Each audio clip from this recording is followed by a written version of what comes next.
Por eso, amado hermano, dependamos de los planes divinos. Aleluya. Dependamos de los planes divinos, porque los planes divinos nunca fallan. Los planes divinos se cumplen, aunque en medio de dolor, pero se cumplen. A su nombre sea la gloria. Los planes del hombre, o por los planes del hombre, la multiplicación se detiene, como en la Torre de Babel. Pero por los planes de Dios, la multiplicación es real.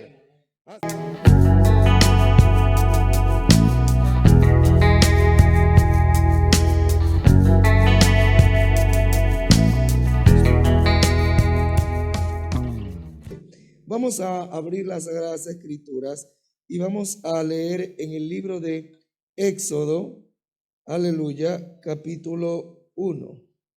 Aleluya. Éxodo, capítulo 1, vamos a leer la palabra del Señor en el nombre de Jesús. Amén.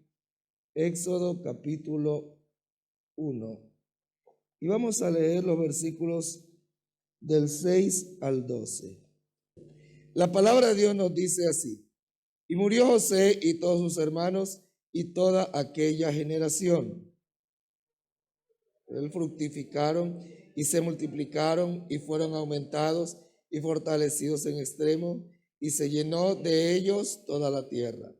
Entre tanto se levantó sobre Egipto un nuevo rey que no conocía a José, y dijo a su pueblo: he aquí el pueblo de los hijos de Israel es mayor y más fuerte que nosotros. Ahora pues, seamos sabios para con él, para que no se multiplique. Y acontezca que viniendo guerra, él también se una a nuestros enemigos y pelee contra nosotros y se vaya de la tierra. Sobre ellos comisarios de tributos que molestasen con sus cargas, y edificaron para Faraón las ciudades de almacenaje, Pitón y Ramesés. Todos el versículo 12. Pero cuanto más lo oprimían, más se multiplicaban y crecían, de manera que los egipcios temían a los hijos de Israel. Estamos hablando de tres aspectos muy importantes que implican esa unidad. Y es la unidad del cuerpo, la unidad de la fe y la unidad del espíritu. Amén. La unidad del cuerpo se da en el momento que usted se bautiza y entra a ser miembro, aleluya, del cuerpo de Cristo, que es su iglesia. Ese bautismo que se da, aleluya, en el nombre de Jesús, que se da en su sangre. Aleluya. De allí hablamos de la unidad de la fe, que es la unidad de las creencias, la unidad de la doctrina que debe vivir la iglesia. Amén. Debemos de llevar el mismo hilo doctrinal. Aleluya. No solo el mismo hilo doctrinal desde el Nuevo Testamento, el mismo hilo doctrinal desde Génesis. Amén. Porque desde Génesis hasta Apocalipsis vemos un solo Dios, un solo Señor. Amén. Aleluya. El mismo Dios de los profetas, el Dios de la ley, el Dios de los escritos, de los salmos, es el mismo Señor Jesucristo. Y de ese mismo Señor Jesucristo es que hablaron también los apóstoles. Por eso dice, edificado sobre el fundamento de los apóstoles, de los profetas, donde el centro es Jesucristo. Amén, aleluya. Y es el mismo hilo doctrinal. Esa es la unidad de la fe. Amén. Y la unidad del espíritu, que es la vida de armonía que debe vivir la iglesia. Amén. Ese espíritu de comunión, ese espíritu de fraternidad. Algo muy importante es que para la unidad del cuerpo, para la unidad de la fe y para la unidad del espíritu, el que obra es el Espíritu Santo.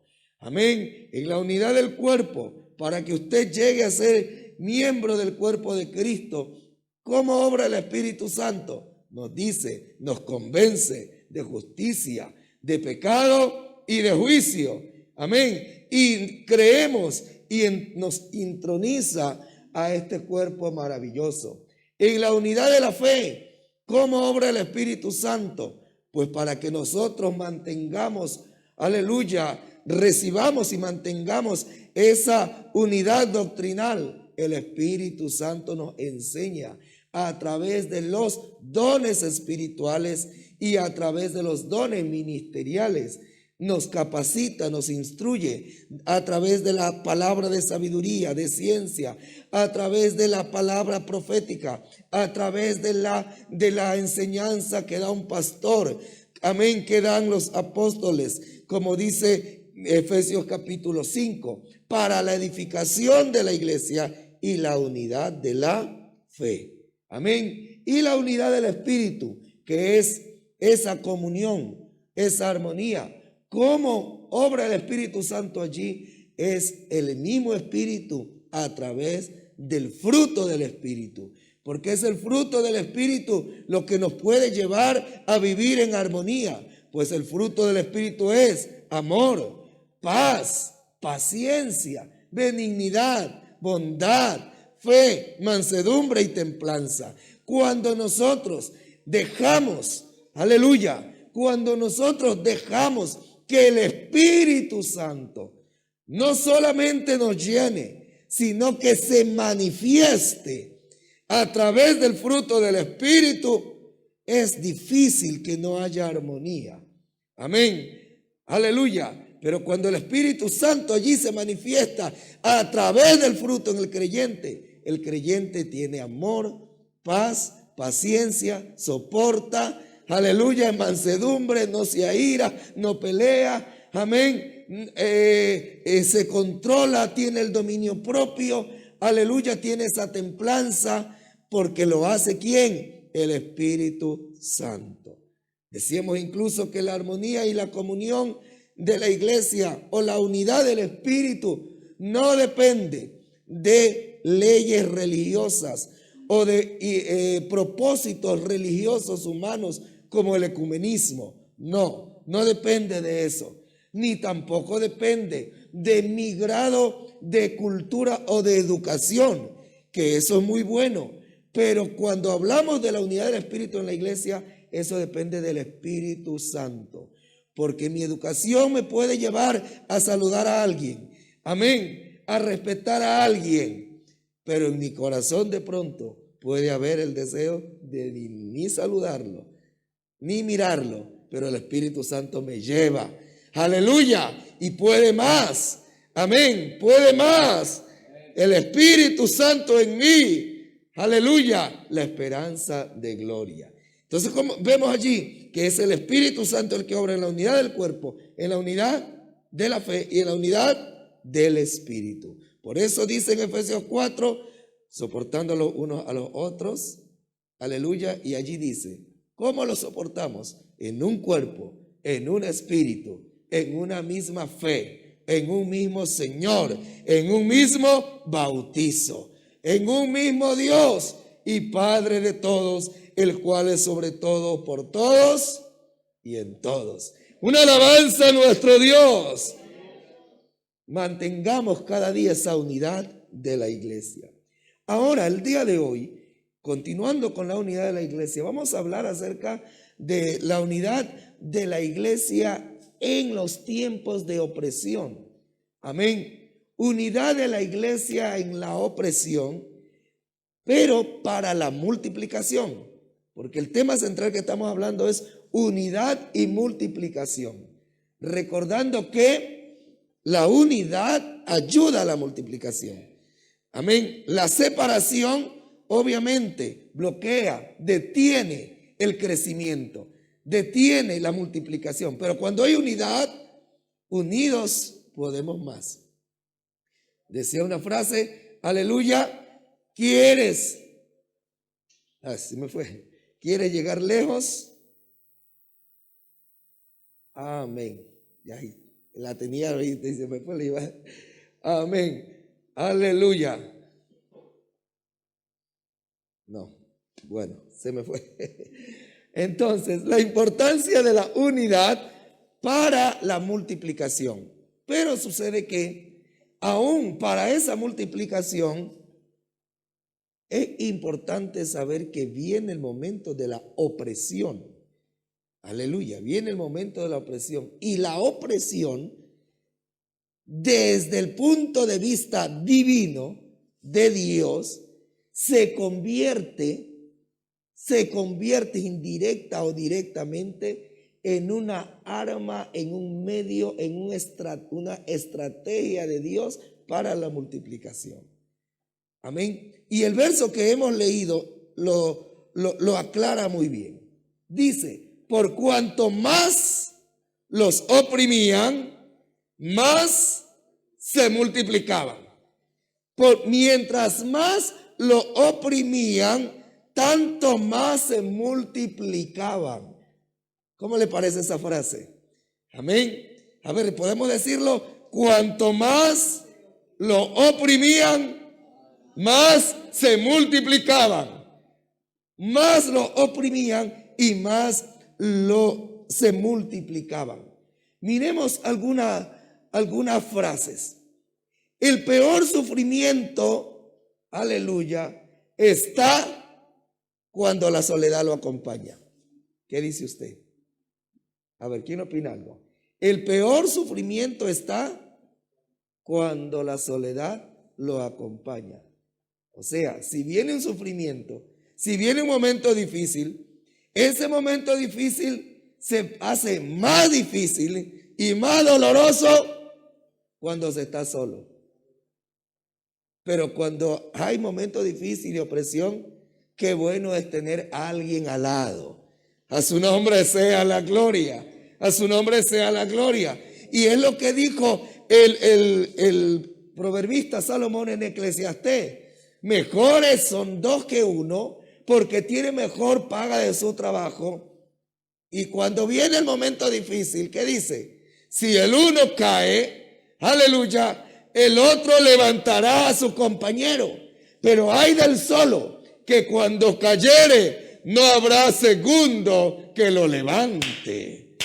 Entonces, mire, qué hermoso es la unidad de la iglesia. Aleluya. Porque la unidad de la iglesia sirve para crecer, pero sirve también para juntos pasar, soportar los momentos difíciles, los momentos de opresión, esos momentos duros. Aleluya. Y uno cuando entra en el evangelio y disfruta de esa comunión y disfruta de la unidad de la iglesia, aleluya, y vienen los momentos difíciles, qué alegría y qué tranquilidad hay. Porque uno dice, estoy pasando un momento difícil, pero hay alguien que está orando por mí. Alguien nos da una llamada, alguien se acerca y nos da un abrazo. Alguien viene y nos dice alentado, seguid, no te detengas. Amado hermano, aleluya, para la multiplicación es importante estar unidos, pero unidos no solo en el momento fácil, en el momento de alegría, estar unidos en los momentos difíciles. A su nombre sea la gloria, sabiendo y entendiendo que esos momentos difíciles, aleluya, esos momentos difíciles van a traer en el plan divino multiplicación. Van a traer crecimiento. A su nombre sea la gloria. Aleluya. Nosotros vemos en la palabra del Señor que dice aquí acerca del pueblo de Israel. ¿Qué sucedió? Jacob con sus hijos había entrado en Egipto. Amén. Ya sabemos por el tiempo de hambre que había venido.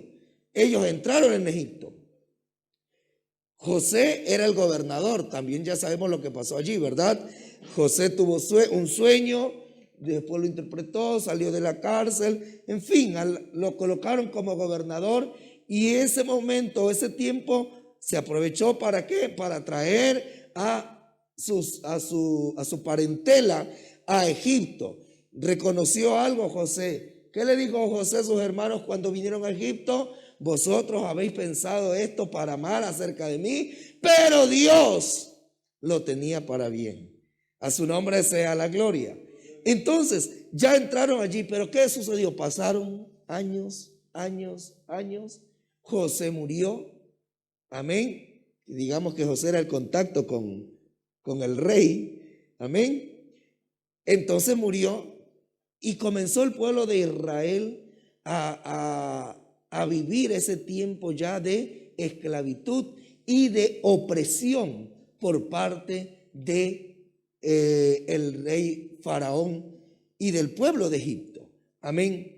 Miremos nosotros, aleluya, esa opresión que vivió Israel, pero que a su vez ese tiempo de opresión, escúchalo bien, ese tiempo de opresión sirvió para la multiplicación.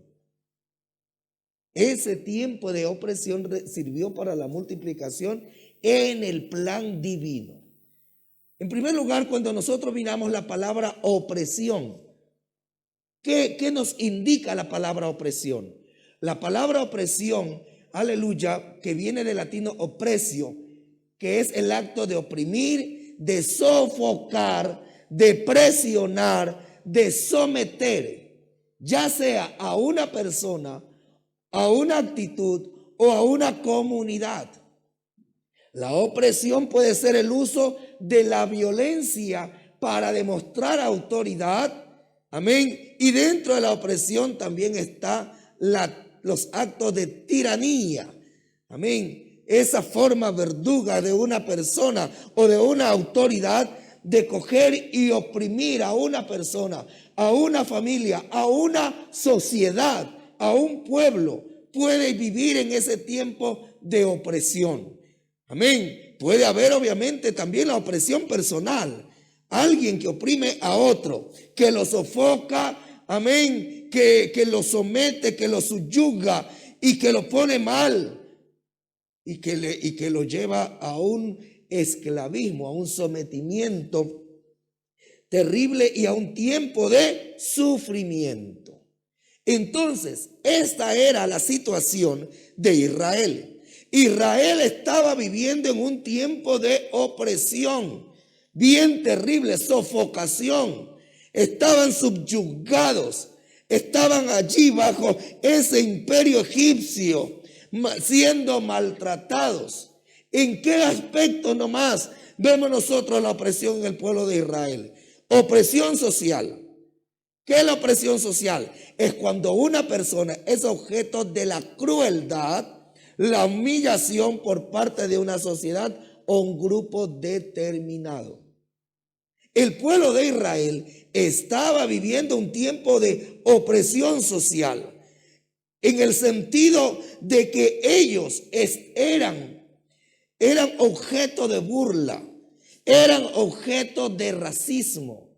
Incluso si usted se recuerda que el pueblo de Israel cuando entró en Egipto, ellos vivían aparte. Le dieron la tierra de Gosén y allá donde ellos vivían. Entonces, en el pueblo de Israel había clasismo, de Egipto, perdón, había clasismo. Los israelitas eran vistos, como se dice, desde el hombro para abajo. Eran vistos mal, eran personas que estaban viviendo un maltrato social. Para ellos no eran parte de la sociedad egipciana. Ellos eran los esclavos. En otras palabras, ellos no tenían voz y voto. Ellos no tenían derechos como muchos lo tenían. ¿Qué era el derecho de ellos? Trabajar, trabajar y trabajar. Entonces Israel estaba viviendo bajo un tiempo de opresión social, que por cierto no fue poco, fueron 430 años que experimentaron esa triste opresión social, que también hubo allí, obviamente, opresión física, maltrato físico, esclavitud. Dice, y los egipcios hicieron servir a los hijos de Israel con dureza. O sea, eso era al golpe, eso era al maltrato. Y tenían trabajo y les daban trabajo y le aumentaban el trabajo. ¿Cómo sería?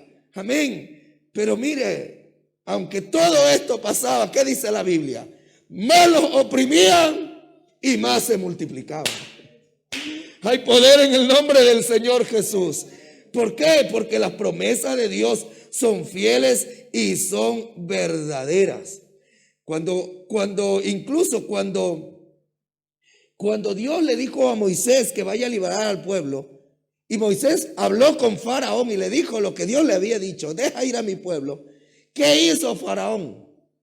Faraón viene y le refuta a Moisés y le dice: ¿por qué habéis hecho cesar al pueblo de trabajar?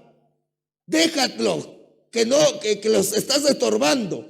¿Por qué? Porque él pensaba, Faraón pensaba, veía a los israelitas como sus esclavos, como una máquina de trabajo. Amén. Y recuerde que cuando Moisés fue a liberar al pueblo de Israel, el mensaje de él era: deja ir a mi pueblo para que me sirva, para que me alabe. ¿A quién? Al Dios de dioses, al Señor de señores. Pero ¿qué hace Faraón? Viene y pone más opresión física, más trabajo. Y ahora ya no solamente tenían que venir y trabajar y construir las ciudades del faraón, sino que tenían que ir a coger y preparar ellos mismos los ladrillos. Ahora tenían que ir ellos mismos a hacer el lodo, coger el lodo, preparar la masa, amén, coger la paja, mezclar, y ahora ellos mismos hacer los ladrillos para construir. O sea, el trabajo se les duplicó. Y dice la Biblia allí en Éxodo 6, 7, habla y nos cuenta que les pedían que ese mismo trabajo que antes hacían, ahora sea aumentado y en el mismo tiempo de trabajo. Entonces era una opresión física. Amén. Era una opresión física.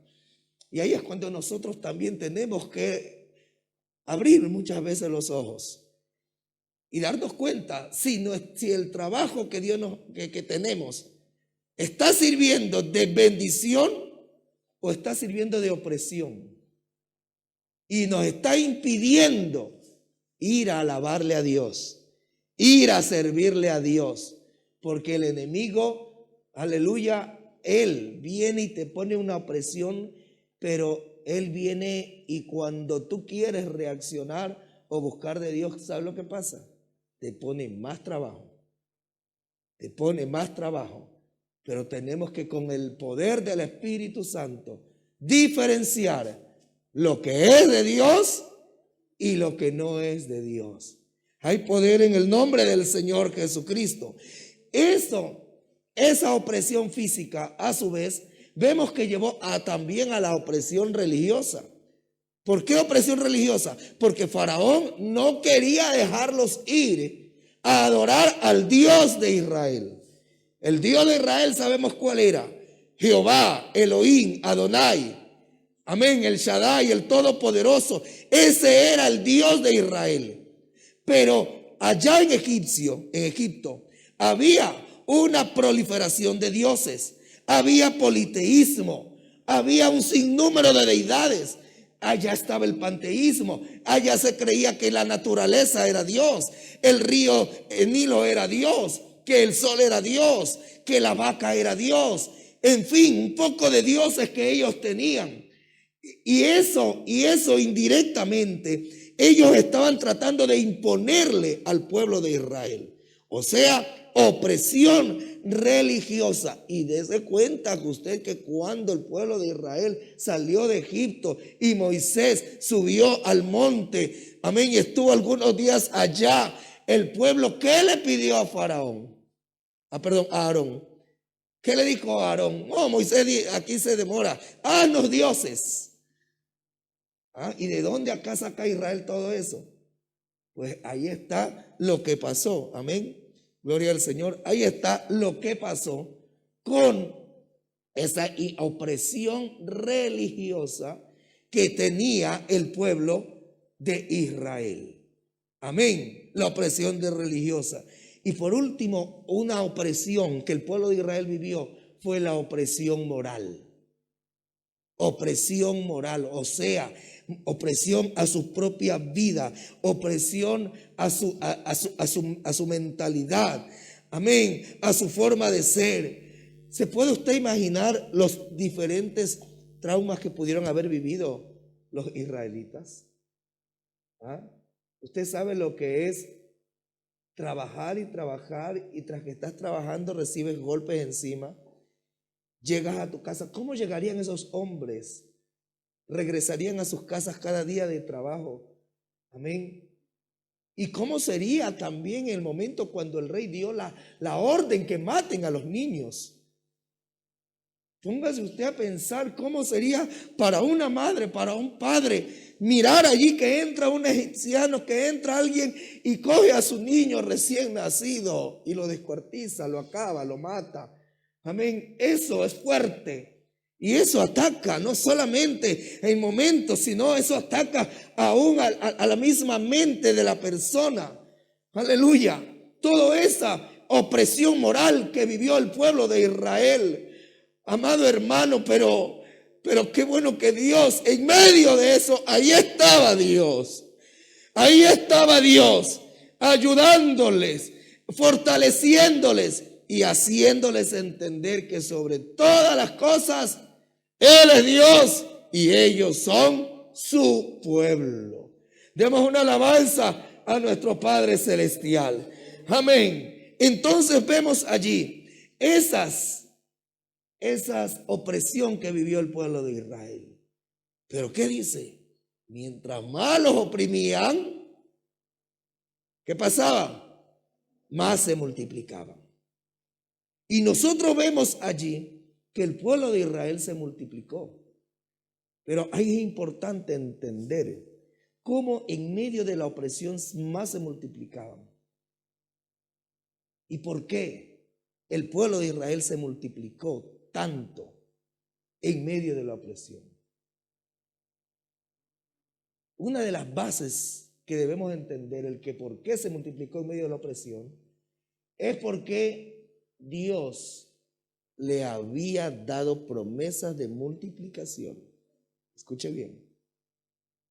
La multiplicación se basa en la promesa de Dios. No es de pronto lo que de pronto yo lo dije, yo lo pensé, yo lo quise. Es porque Dios lo dijo. Es porque Dios lo prometió. Y nosotros nos damos cuenta, aleluya, que en los planes de Dios estaba la multiplicación del pueblo de Israel. Y cuando las cosas se hacen en el plan de Dios, aleluya, aunque nos parezca muchas veces doloroso y aunque a veces nos parezca incomprensible, pero cuando las cosas se hacen en el plan de Dios, aunque dolorosa e incomprensible, pero resultan las promesas. Una alabanza a nuestro Dios. No es lo mismo cuando el hombre es el que promete o el hombre es el que planifica. Por eso, si usted se da cuenta, en el libro de Génesis, en la primera ocasión en que vemos la promesa de Dios de multiplicación hacia el pueblo de Israel, está en Génesis capítulo 12. Dios se le aparece a Abraham. Pero si nos vamos al capítulo anterior, el 11, ¿qué habla el capítulo 11? De la Torre de Babel. ¿Y qué es la Torre de Babel? La Torre de Babel sencillamente es un plan humano para crecer, para hacerse grande, un plan humano. Pero como era plan humano, ¿cómo terminó? Terminó detenido el pueblo. Amén. Hubo más bien división. ¿Sí o no? Con la Torre de Babel, ¿qué pasó? Se dividieron, el uno por un lado, el otro por otro lado, el otro por otro lado, con la confusión de lengua. Pero en el capítulo 12, en cambio, ahora es Dios que da la promesa. Por eso, amado hermano, dependamos de los planes divinos. Aleluya. Dependamos de los planes divinos, porque Los planes divinos nunca fallan. Los planes divinos se cumplen. Aunque en medio de dolor, pero se cumplen. A su nombre sea la gloria. Los planes del hombre, o por los planes del hombre, la multiplicación se detiene, como en la Torre de Babel. Pero por los planes de Dios, la multiplicación es real. A su nombre sea la gloria. Yo creo que Dios ha planificado multiplicación para la iglesia. ¿Qué dice usted? Dios ha planeado multiplicación para la iglesia. Y si Él lo ha planificado, esto será o seguirá siendo una realidad. A su nombre sea la gloria. ¿Qué vemos nosotros allí esas promesas? Dios le promete a Abraham, amén, haré de ti una grande nación y te bendeciré y engrandeceré tu nombre. Será una gran nación. Promesa de multiplicación. Génesis 15. Y lo llevó afuera y le dijo, cuenta las estrellas, ¿las puedes contar? Así será tu descendencia. Una alabanza a nuestro Dios. ¿Quién le alaba por las promesas? ¿Quién le alaba por sus promesas? Lo dijo Dios. Se lo dijo Dios a Abraham. Cuenta las estrellas. Así será su descendencia. O sea que iba a venir una multiplicación innumerable. En el 22 le vuelve a ratificar y le dice, aleluya, por mí mismo he jurado, dice Jehová, que por cuanto has hecho esto y no me has rehusado tu hijo, tu único hijo, de cierto te bendeciré y multiplicaré tu descendencia como las estrellas del cielo y como la arena que está a la orilla del mar. Promesa de Dios. Oh, hermano, nuestra vida cristiana se basa en las promesas de Dios. Si hoy estamos aquí es por las promesas de Dios. A su nombre sea la gloria. Y mire, no solo le dijo a Abraham, cuando nació a Isaac se le dijo la misma promesa de multiplicación. Aleluya, multiplicaré tu descendencia como las estrellas del cielo y daré tu descendencia a todas estas tierras, y todas las naciones de la tierra serán benditas y tu simiente, por cuanto oyó Abraham mi voz. Ya no solamente a Abraham, ahora le promete ¿a quién? A Isaac. ¿Qué le promete? Multiplicación. Y no solo a Isaac, se lo promete también a Jacob. Y he aquí Jehová estaba en lo alto de ella y le dijo, yo soy Jehová, el Dios de Abraham tu padre, el Dios de Isaac. La tierra en que estás acostado la daré a ti, a tu descendencia, y será tu descendencia como el polvo de la tierra, y te extenderás al occidente, al oriente, al norte, al sur, y todas las familias de la tierra serán benditas en tu simiente. Promesas de Dios, promesas de Dios, promesas incomparables, promesas únicas. A su nombre sea la gloria. Oh, amado hermano, qué hermoso es mirar cómo Dios, aleluya, promete. Pero recordemos que las promesas de Dios no solamente son promesas que se quedaron en promesas. Las promesas de multiplicación se cumplen. Y sucede que esas promesas que Dios le da a Abraham, Isaac y Jacob en el libro de Génesis se cumplieron. Aleluya. ¿Y en dónde se cumplieron? En Egipto. Amén. En Egipto. Y claro, al pasar los tiempos, hasta el día de hoy se siguen cumpliendo porque siguen naciendo más judíos y más israelitas. Pero me refiero en Egipto porque allí fue donde propiamente se dio, como quien dice, la multiplicación en una forma grandiosa, exorbitante. Sabemos porque sabemos que cuando Abraham entró, Jacob entró en Egipto, ¿cuántas personas eran? 70 personas, ¿verdad? 70 personas. Hay un texto que dice que son 66 y hay otra parte donde dice que son 75. Amén. en la que dice 66, se cree que se cuenta todos los hijos de Jacob, pero no se lo cuenta a Jacob, ni a José, ni a Manasés y Efraín. Entonces con ellos vienen a ser ya los 70.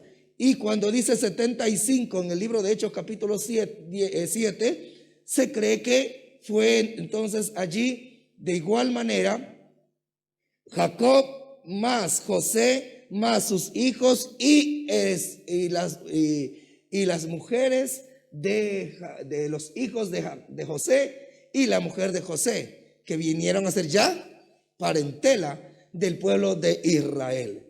Dice la Biblia: con 70 personas descendieron tus padres de Egipto, y ahora Jehová te ha hecho como las estrellas del cielo en multitud. Una alabanza a nuestro Dios. Entró solo una familia. Allí entró una familia numerosa, como se le conoce hoy en día. Amén. Y una familia muy numerosa, ¿verdad? Pero solamente eran una familia. Ellos no eran pueblo. Ellos no eran nación. Eran una familia. Eran una tribu. No eran una nación. No era un pueblo tan grande. Solo 70 entran en Egipto. Pero ¿qué dice la palabra de Dios? Aleluya. En Génesis 46, 27. Todas las personas que entraron de la casa de Jacob fueron 70. Y también nos dice: así habitó Israel en la tierra de Egipto, en la tierra de Gosén, y tomaron posesión de ella, y se aumentaron y se multiplicaron en gran manera. Demos una alabanza a nuestro Dios. Ellos ciertamente se multiplicaron al pasar las generaciones, y así se llenó de ellos la tierra. ¿Cómo le parece? Entran solo 70 y ahora cuando salen se cree, amén. La Biblia dice que cuando salieron de Egipto da un número. ¿Cuánto? Dicen, eran 600,000 hombres, sin contar las mujeres y los niños. 600,000 hombres, sin contar las mujeres y los niños. Cuando dice hombre, en ese tiempo hombres se contaban a los varones de 20 años para arriba. Eran los que tenían mayoría de edad. O sea, de 20 años para arriba solamente eran 600,000, solo ellos. Muchos dicen y conjeturan que se cree que siquiera fueron unos 2 millones de personas que salieron de Egipto. Porque usted sabe que 600,000 hombres. Ahora, cuando nosotros hablamos de niños en una familia, mínimo, pongámoslo como poquito 2.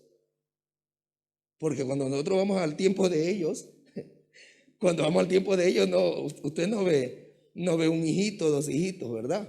Solo Jacob tuvo 12 y así. Pero pongámosle solo 2.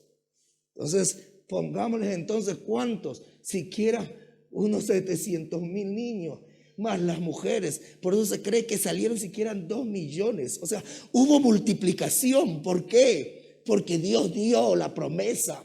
Dios dijo: ustedes se van a multiplicar y ustedes van a llenar la tierra.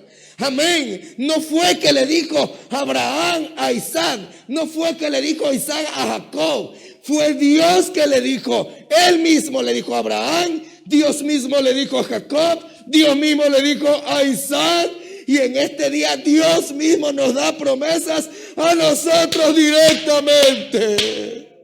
Esto no es promesa del pastor, esto no es promesa del hermano, esto no es promesa de papá, mamá, es promesa de Dios.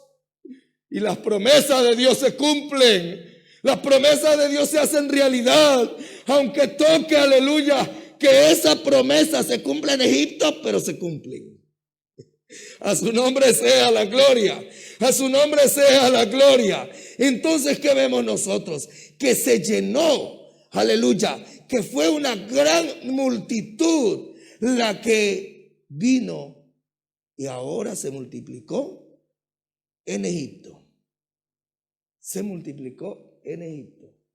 Y uno puede pensar, ¿y por qué en Egipto? ¿Por qué si Dios quiso cumplir dio esa promesa y la cumplió. Amén. Y la cumplió, pero la cumple en Egipto. ¿Y cómo la cumple? En medio de la opresión. En medio de la opresión. ¿Por qué? ¿Cuáles fueron los propósitos de Dios? Que los judíos estén bajo la opresión de los egipcios. ¿Por qué Dios hace eso? Porque yo miraba, en sí Jacob y toda la tribu de Israel, los 70 que entraron en Egipto, nosotros cuando vemos la historia de Israel en los libros históricos del Antiguo Testamento, casi siempre usted se da cuenta que alguien llegó a la esclavitud por pecado, ¿verdad? Y el pueblo de Dios se rebeló y se fue tras los ídolos y Dios lo mandó a esclavitud. Pero acá en Egipto yo veo que entran las familias de Jacob, pero no entran propiamente como un castigo, no entran como un castigo, más bien entran porque allá estaba la bendición, en el sentido de que allá estaba José y Dios había llevado a José y ahora José era el gobernador. Entonces José más bien les abre la puerta y le dice: vengan porque acá hay comida, acá hay alimento. Incluso hasta le dieron la tierra de Gosén. Entonces yo veo que Jacob y su gente no entró por castigo de Dios a Egipto, a una esclavitud. Amén. En otras palabras, Dios vino planificando todo. Escúchalo bien, Dios vino planificando todo. Y ahora viene a nuestra inquietud, pero Dios planificó la opresión. Dios planificó la opresión entonces. Amén. ¿Cuál era el propósito de Dios? Dice la Biblia, primero, el propósito de la opresión de Israel en Egipto fue que ellos fructificaran y se multiplicaran. Escúchalo bien. Fructificaran y se multiplicaran. Y los hijos de Israel fructificaron y se multiplicaron y fueron aumentados y fortalecidos en extremo y se llenó de ellos la tierra. ¿Qué es lo primero que podemos ver? Que Dios permitió la opresión para la multiplicación. Aleluya. Porque a través de ellos, de esa opresión, iba a haber esa fructificación. Y allí menciona las dos palabras, fructificación y multiplicación. ¿Y ustedes se acuerdan dónde está esa frase también? ¿Alguien se recuerda en dónde está esa frase? Amén. Génesis capítulo 1. Amén. Éxodo capítulo 1 y en Génesis capítulo 1. Cuando Dios creó a Adán y Eva, le dijo: fructificad y multiplicaos. Acá se repite. Y esa también se repitió, ¿sabe cuándo? Cuando Noé salió del arca con su familia. El Señor le dijo: fructificad y multiplicaos. Ahora acá dice que Israel en Egipto, en medio de la opresión, fructificaron y se multiplicaron. Cuando nosotros analizamos esas dos palabras, amén. La primera, fructificar, es dar fruto. Desde el hebreo de la palabra pará. Fructificar viene de pará, que significa fértil, capacidad, esencia. En otras palabras, la fructificación en este sentido nos habla de su crecimiento como persona, de su esencia, de sus convicciones. A su nombre sea la gloria. O sea que la opresión sirvió para que crezcas en tus convicciones cristianas. Una alabanza a nuestro Dios. Hay gente que no llega a ser consciente quién es hasta cuando pasa el momento difícil. Hermano, Dios quiere que tú y yo entendamos y seamos conscientes quién somos nosotros. ¿Quiénes somos nosotros? Aleluya. ¿Qué es lo que yo tengo? ¿Cuál es el Dios que yo tengo? Pero muchas veces eso no se llega a entender hasta cuando se pasa por la opresión, hasta cuando se pasa por el momento del fuego. Uno dice, a la verdad que ahora entiendo quién soy, quién es mi Dios. A su nombre sea la gloria. Segundo, multiplicación, que significa aumentar en cantidad o en número. En otras palabras, fructificación, ¿qué quiere decir? Podríamos relacionarlo con la calidad de persona, mientras que la multiplicación, la cantidad. Entonces, allí en Egipto, Israel creció en calidad y en cantidad como pueblo separado por el Señor. Segundo propósito de la opresión para la multiplicación: exclusivismo del pueblo. Aleluya. Más lo oprimían, tanto más se multiplicaban y crecía. ¿Qué quiere decir eso, hermanos? Mire, no sé si puede esa frase ahí. Amén. Miren, el sistema de separación racial, por eso decíamos en la introducción que una de las opresiones que vivió Israel, ¿cuál fue? La opresión social, el racismo, la separación. Pero esa separación, ¿para qué sirvió? Para que ellos mantuvieran la exclusividad de su identidad. Estamos acá, allá están los egipcios. ¿Eso qué quiere decir? Yo no soy de Egipto, yo soy israelita.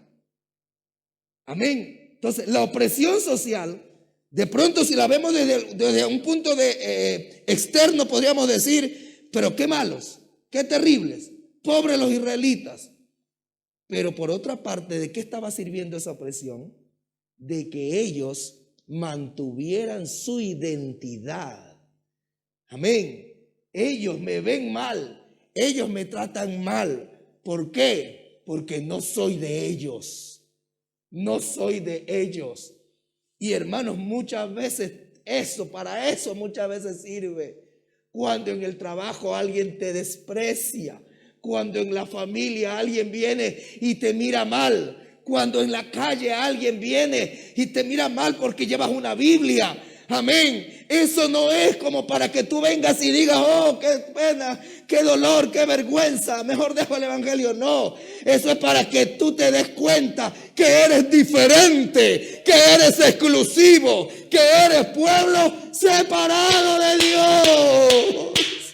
A su nombre sea la gloria. Mire, Egipto sirvió, alguien decía, Egipto sirvió como el vientre de una madre para el pueblo de Israel. Así es. Sirvió, ¿por qué? Porque allí en el vientre de Egipto es donde Israel se multiplicó. Y es en el vientre de Egipto donde Israel fructificó. Entonces se fueron tomando forma como pueblo y fueron tomando forma forma en cantidad también. Entonces, Egipto sirvió como el vientre de una madre para Israel.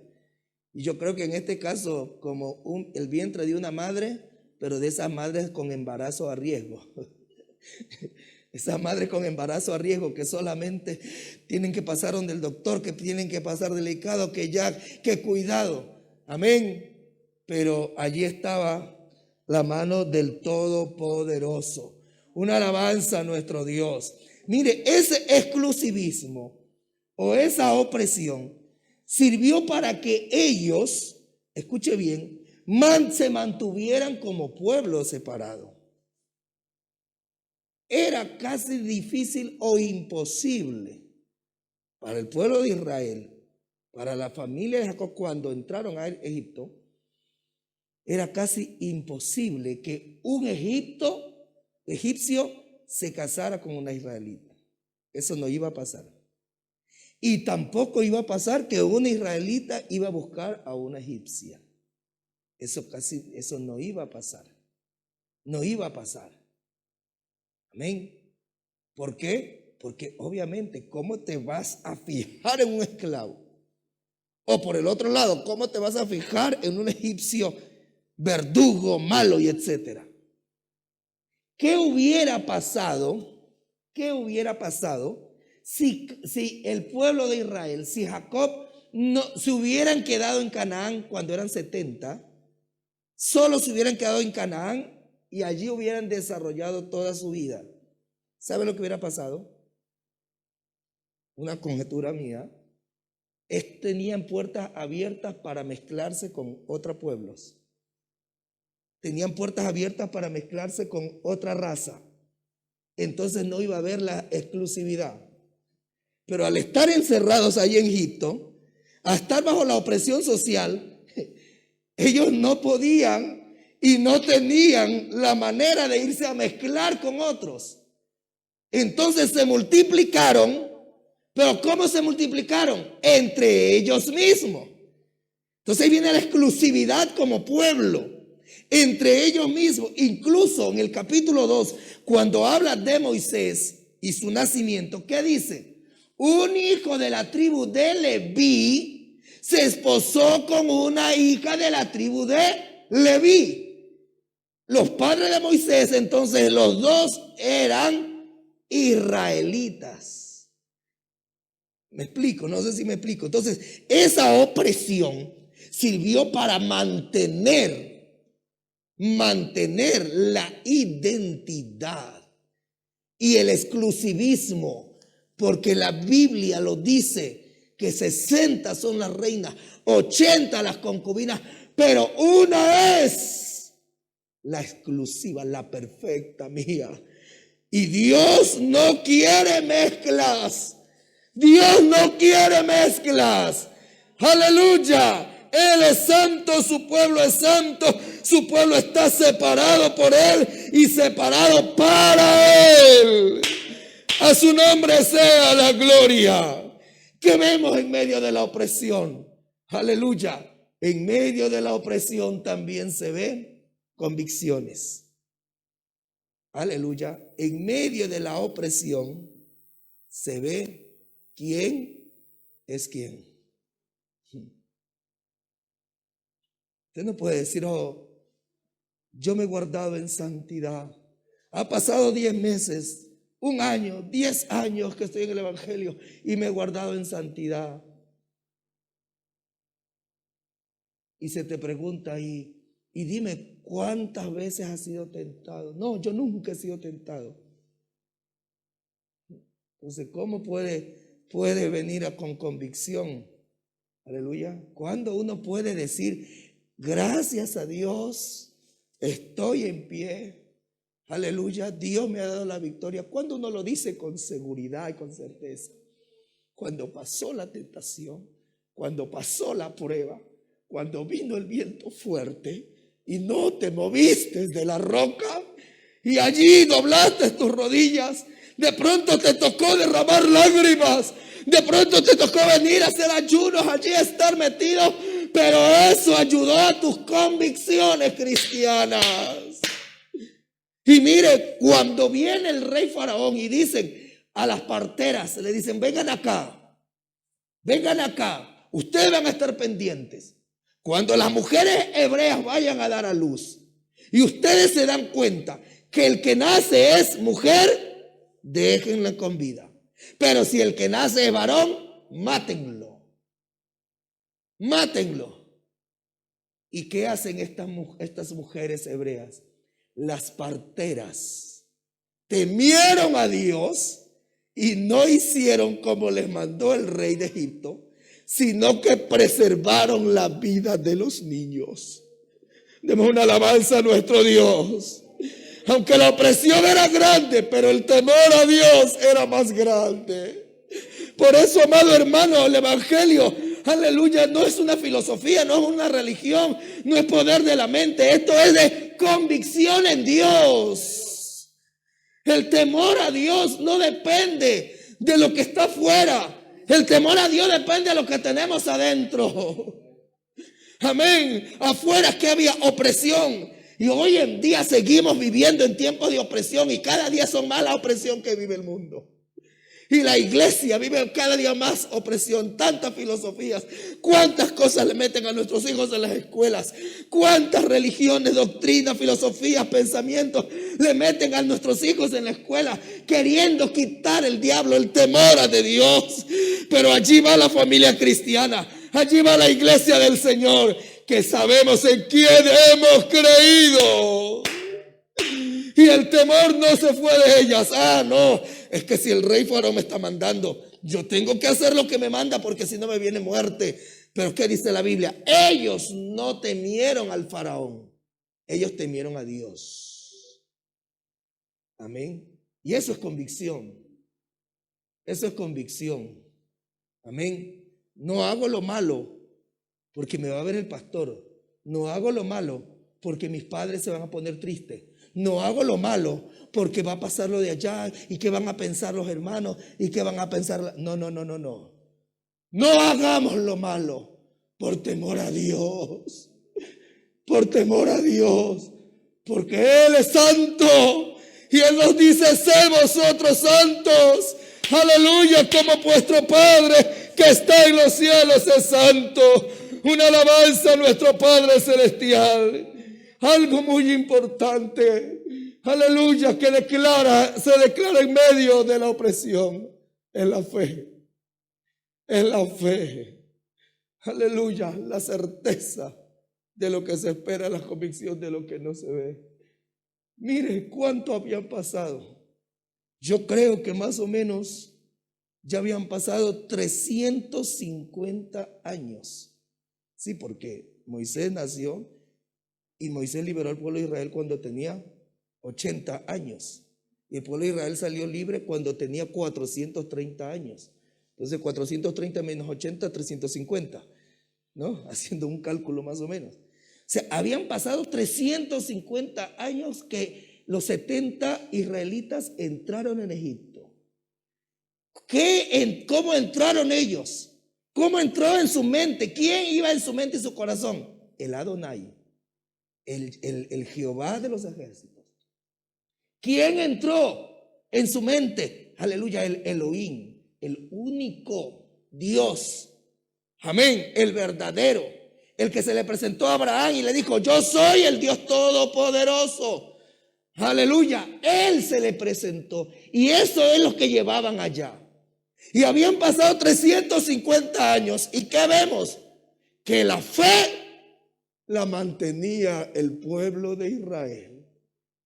Por eso dice en Hebreos 11:23: por la fe, cuando nació Moisés, fue escondido por sus padres por 3 meses, porque le vieron niño hermoso y no temieron el decreto del rey.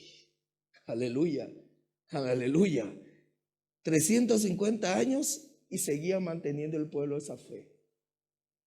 Opresión, amenaza, pero seguían manteniendo la fe.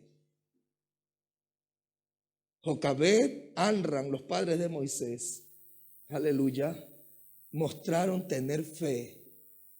Y mostraron tener fe y fe con obras. ¿Qué les habrá mostrado? ¿Cómo sería la mentalidad de ellos? Aleluya. Por una parte, obviamente, ver a sus niños allí, hermoso, como dice la Biblia. Aleluya. Aunque sabemos que para los padres todos nuestros niños o nuestros hijos son hermosos. Amén. Por una parte, allí está mi hijo, pero por otra parte la amenaza del rey. Pero allí, ¿qué actuó? ¿Qué pudo más? La fe. Aleluya. Por la fe, dice Hebreos, cogió Amram y Jocabed, y vamos a guardar a este niño, vamos a esconderlo.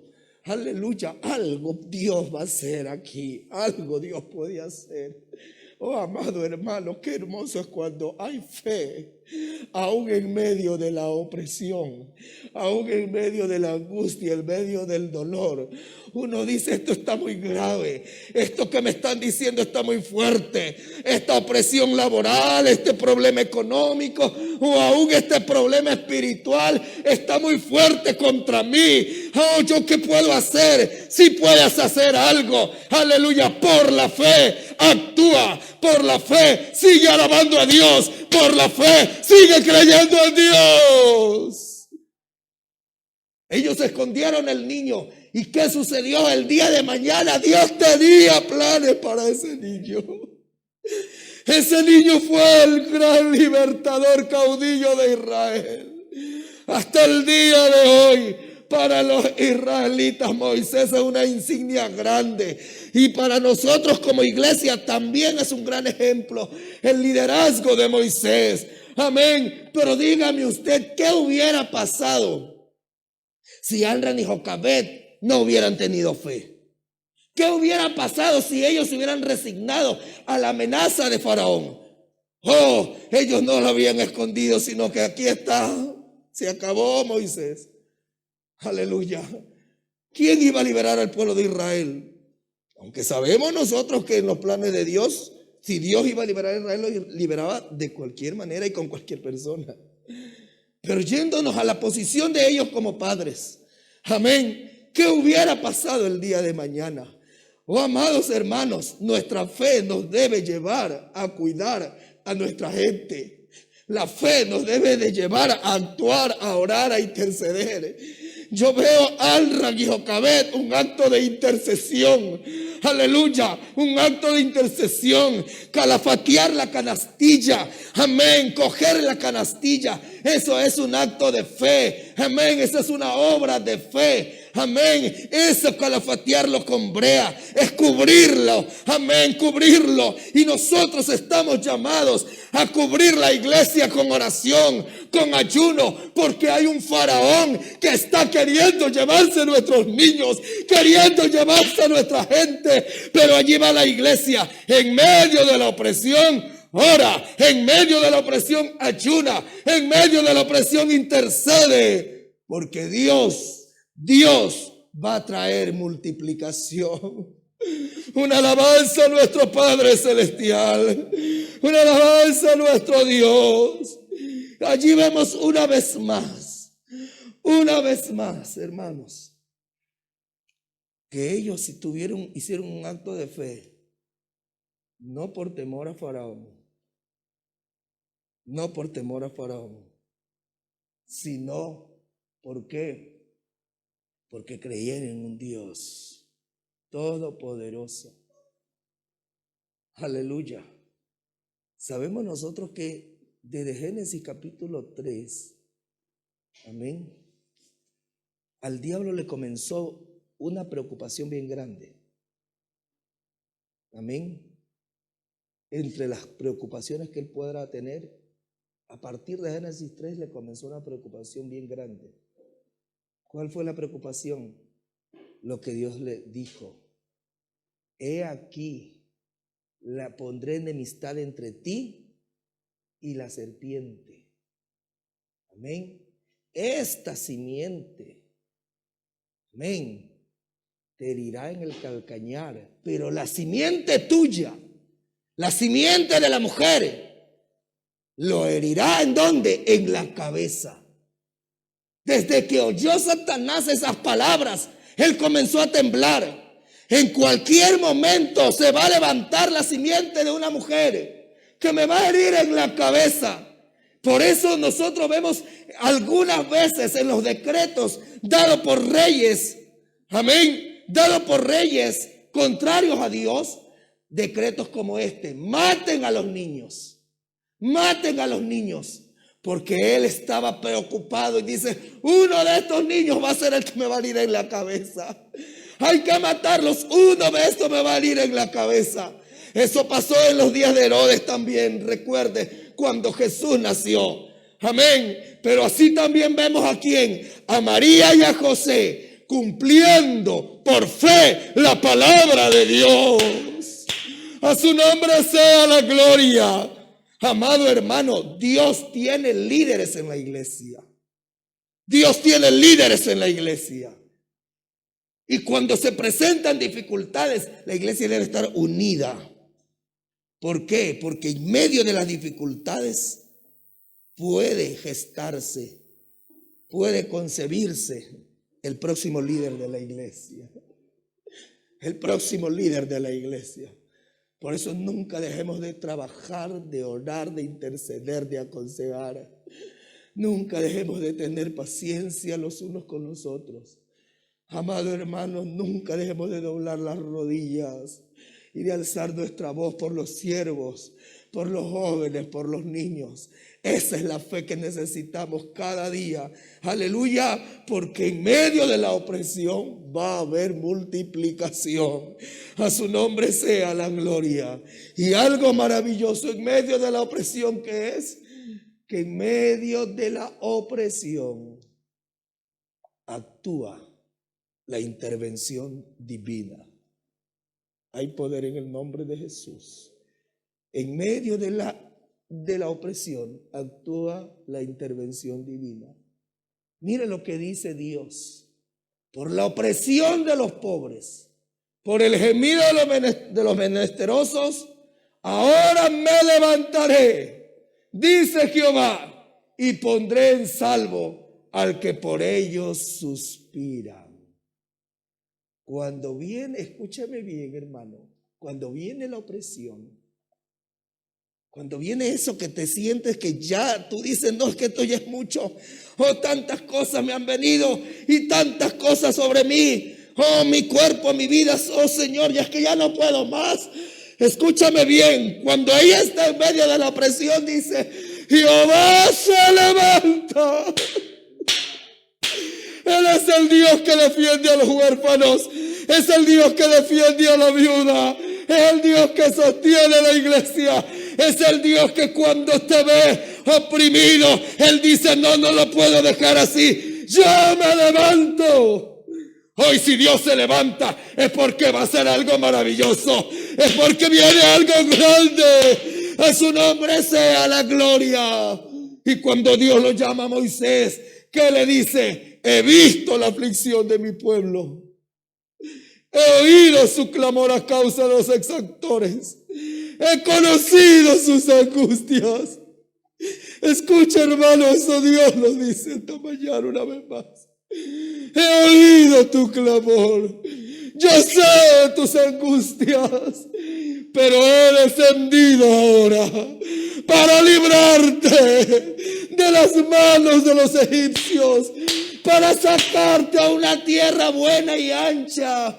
Y dice la Biblia, el clamor pues de los hijos de Israel ha venido delante de mí, y he visto la opresión con que los egipcios lo están oprimiendo. He visto la opresión y se levanta Dios. Y es algo similar a lo que dice el profeta mesiánico, Isaías 52. Amén. He aquí, ¿qué hago yo? Dice Jehová. Ya que mi pueblo es llevado cautivo y los que se enseñorean de él lo hacen aullar noche y día, pero allí viene él y se levanta.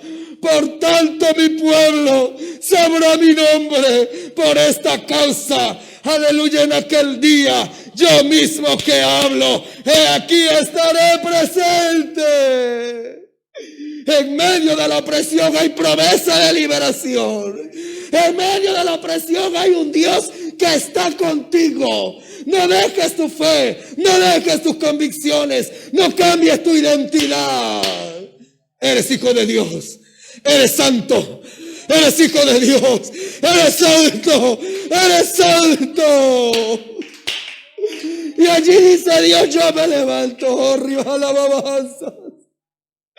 Aleluya, porque el pueblo ya está grande, el pueblo ha crecido, el pueblo se ha multiplicado, a su nombre sea la gloria. Pero usted sabe muy bien que con Dios la multiplicación no tiene un límite, no llega hasta aquí. Aleluya, Juan en los cielos no mira 4, no mira 5, él ve una multitud que no puede contar.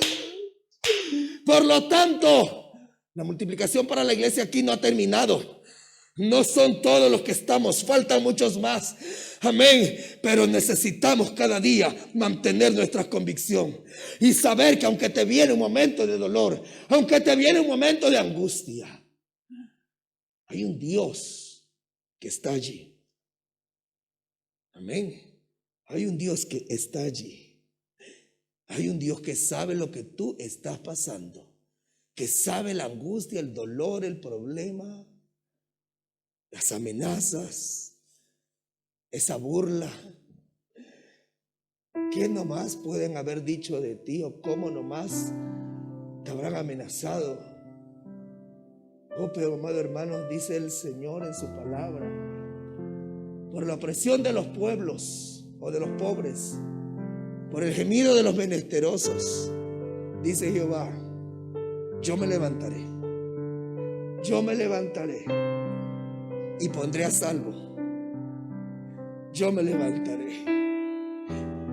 Yo creo que en esta mañana Dios una vez más se levanta. Se levanta porque Él ve a su pueblo. Él sabe lo que Faraón te ha dicho. Él sabe, Dios sabe lo que Faraón te ha amenazado. Dios sabe lo que está pasando en tu vida, aleluya. Qué opresión, qué cautividad, qué cosa mala el enemigo está tramando contra ti o te ha venido a dar, pero hay poder en el nombre de Jesús. Dios te dice en esta mañana, yo mismo que hablo, estaré presente. Alabanza, aleluya. Y yo creo en esa promesa, porque yo creo que Dios está presente aquí en este día.